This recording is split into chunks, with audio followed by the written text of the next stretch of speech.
حضرت عمر کے بارے میں آتا ہے کہ وہ مراد تھے، باقی سارے صحابہ مرید تھے اور عمر بن خطاب مراد تھے۔ یا اللہ ان دو میں سے ایک کو ہدایت دے، اور میری مانتا ہے تو عمر بن خطاب کو دے۔ اللہم اعز الاسلام بعہد العمرین، یا اللہ دو عمر میں سے ایک کو اسلام دولت دے کر اسلام کو عزت عطا فرما، اور میری رائے یہ ہے کہ عمر بن خطاب مجھے عطا فرما۔ بدھ کو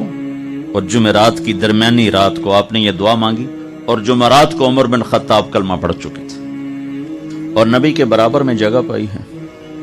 آپ مسجد میں داخل ہوئے، ادھر ابو بکر تھے ادھر عمر تھے، تو آپ سب کو آپ نے مخاطب کر کے کہا دیکھ رہے ہو، آپ نے ان کے ہاتھ پکڑے، کہا دیکھ رہے ہو قیامت کے دن ایسے ہی ہم اٹھائے جائیں گے،